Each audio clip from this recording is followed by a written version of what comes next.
Item on the agenda is approved new sewer policy addition. And I think you found that in your packet. Yes, this is the ordinance we brought before y'all a couple months ago that y'all had some issues with the wording. We changed the wording. To sum it up, it says that we will not run the flush truck through customer services. That is the customers, they own that, that is their responsibility. Certain instances where we will is when from the property, if the main is on the other side of the street, because we made taps on the sewer line and bring it to the property line, so we'll repair it from the property line to the main. But if it is determined that it's a root or a grease problem, the customer will have to handle that themselves. Any questions? Yes. Yes, sir. If it's a root or a grease problem from the property line to the main, does the customer take care of that? What are you saying? We feel it because that is they're the ones that cause that problem. We feel that they should be the ones to. What if it's not their tree?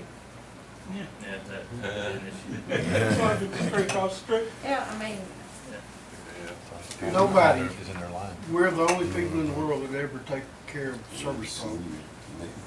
okay, but I'm talking about from the property line to the main. It's not their property.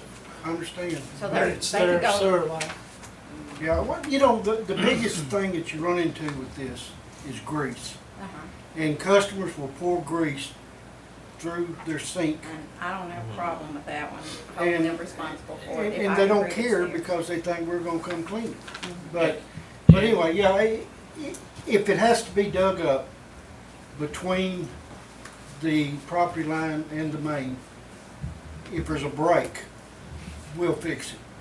But if it's tree roots or grease or just cleaning, any type of cleaning, it's the customer's responsibility is what we're saying. And most of these sewer mains are either in the middle of the street or in the backyard. So it's not going to be someone else's tree causing the problem most of the time. Yeah, that would be rare. It's going to be, for someone else's tree to cause a problem in your sewer line, it's going to be a severe case, rarity.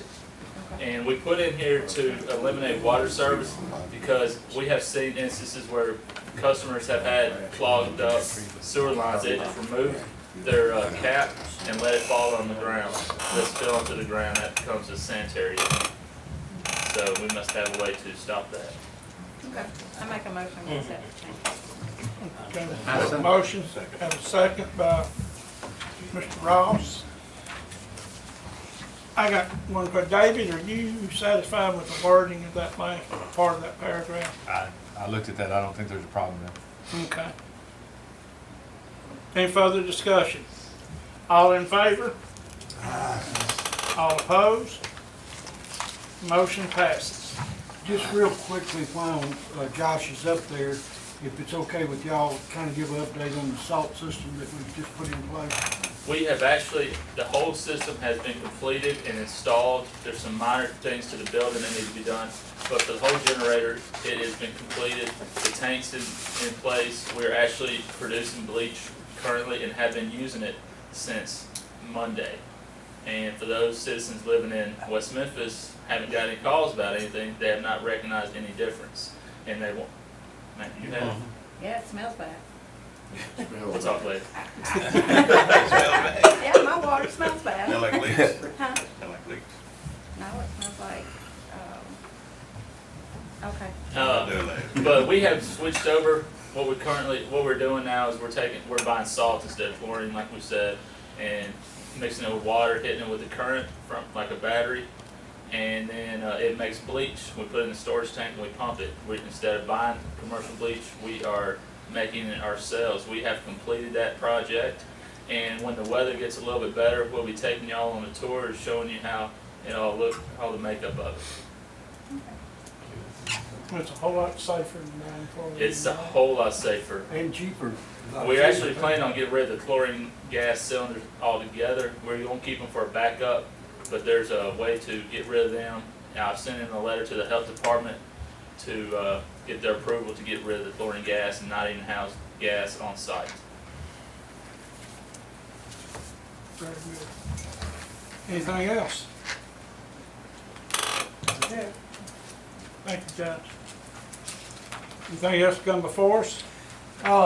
If it's okay, might let Todd kind of give an update on the generator that's in the process of, Have that right there. Yeah.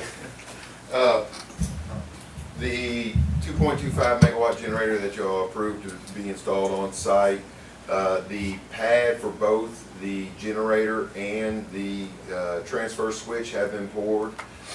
Foster has completed all of the rewiring of the local overhead distribution lines to be able to feed it.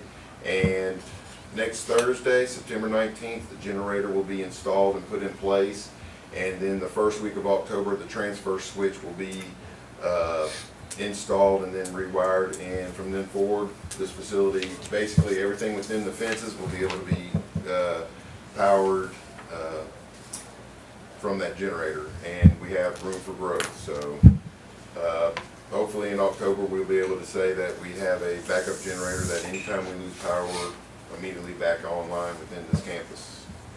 That generator, again, will also give us other capabilities for providing prime power back onto the system in certain situations if we move into a different type of market. Question. You said all the overhead services. Do we have any plans to put all that underground? We were discussing that actually just the other day, me and Foster, and I said, you know, it'd be good if we go ahead and get a cost estimate of what it would take to put everything within this campus underground. Will be a cost factor if we want to justify, if the cost justifies I was just thinking the generator's no good if we lose all the overhead. if we lose the overhead, I correct, within the campus. It's very little exposure within the campus, but we agree, or I agree, but I think it comes down to a cost factor associated with that. Currently, he did put some of it underground. It's just, he has some where he's gonna have to deal with going up under concrete, and that's when you'll have to do boring. If you could open trenches, it's a little bit cheaper versus the boring issues. So, also, for those who wanted to go to the ISIS plant tour, I'm glad y'all chose not to, because you can ask some of us who did. It was extremely hot. So once it cools down, we'll wait till when it's a much nicer temperature outside, and we'll arrange another one for those who do want to go. All right. Thank you. Okay. Anything else? Mr. Ross? Make a motion after the end be adjourned. We have a motion to adjourn. Do we have a second? Yes. We are adjourned.